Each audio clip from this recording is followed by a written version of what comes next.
একটা হিন্দুকে মেরে ফেলা হয়েছে নৃশংসভাবে। এই মুস্তাফিজ কি ওই ঘটনার সঙ্গে কোনোভাবে জড়িত? বিশ্বযুদ্ধে মারা গেল, তারা যে কোপায় মারলো, তখন তো তারা বললো না বাংলাদেশের ক্রিকেট টিমকে যেতে দেবো না। তাদের এটা রাজনীতি, তারা এই রাজনীতিটাকেই ওখানে নার্সিং করে, এই রাজনীতিটাই তাদেরকে ক্ষমতায় আনে, ক্ষমতায় রাখে।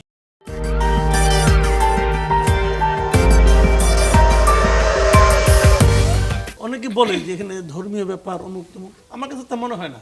অনেকে এমন প্রশ্ন করে, যদি মুস্তাফিজ না হয়ে সৌম্য সরকার হইতো, লিটন দাস হইতো, তাহলে কি তারা এটা করতো? তাও তারা করতো এই কারণে এখানে আসলে ক্রিকেট, ধর্ম এগুলি ইস্যু না, ইস্যু হলো রাজনীতি। তারা এটা পলিটিক্যালি করতেছে কাজটা। আপনি আমাকে বলেন, একটা হিন্দুকে মেরে ফেলা হয়েছে নৃশংসভাবে, ভদ্রলোক বাই চান্স হিন্দু ধর্মাবলম্বী, ঠিক আছে, এটার জন্য আপনি ক্রিকেট দলকে দিবেন। এই মুস্তাফিজ কি ওই ঘটনার সঙ্গে কোনোভাবে জড়িত? সে কি ওটা নিয়ে কোনো মন্তব্য করছে, কিছু বলছে? কিছুই বলে নাই, তাকে আপনি দিবেন না। কারণ আপনার দেশে কতগুলি হিন্দু মৌলবাদী দল তারা দাবি তুলছে, ঠিক আছে। আচ্ছা, বাংলাদেশে তো আরও লোক মারা গেছে, সেগুলো তো আপনি কিছু বলেন না। হিন্দু নিয়ে বলেন, আচ্ছা হিন্দু নিয়ে বলেন, অসুবিধা নাই কোনো।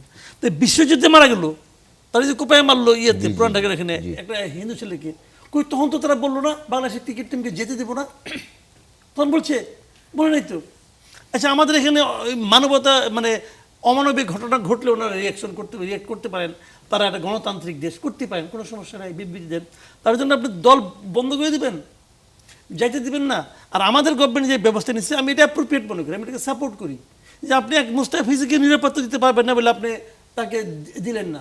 মুস্তাফিজকে তো আমাদের বাংলাদেশ ক্রিকেট বোর্ডের কাছ থেকে ভারতীয় ক্রিকেট বোর্ড চেয়ে নিয়েছে, 18 তারিখে তারা চাইছে যে আপনার ওনাকে আপনার ছাড়পত্র দেন। চেয়ে নিয়ে তারপরে আপনি বাদ দেওয়ার জন্য একটা খোরা অজুহাত দাঁড় করাই দিলেন। কে একজন বলছে আমি পিচ ভেঙে ফেলাম, অতএব শেষ। ওই লোক তো অ্যারেস্ট করা উচিত ছিল।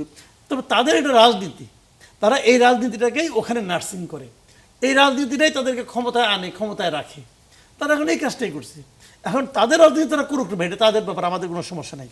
কিন্তু আমরা সেই রাজনীতিকে সাপোর্ট দেবো কেন? রাজনীতি কোনো অবস্থাতেই খেলায় আসা উচিত না। আমি আরেকটা পুরোনো উদাহরণ দিই, আমাদের একটা উদাহরণ দিই। আমরা এই কাম করি, কিন্তু আপনি আমাকে বলেন বাংলাদেশ টিমে সাকিব আল হাসান নাই, কেন নাই? সে রাজনীতি করছে আওয়ামী লীগের। ওকে আওয়ামী লীগের রাজনীতি করার কারণে তার যে শাস্তি, তাকে আপনি অ্যারেস্ট করেন, তার যে শাস্তি দেন, আপনি তাকে খেলতে দেবেন না কেন দিবেন না? ওই এক নাবালক ছিল উপদেষ্টা, সেই সিদ্ধান্ত নিছে যে এটা তুমি করতে পারবে না, অথবা ভয় নাই।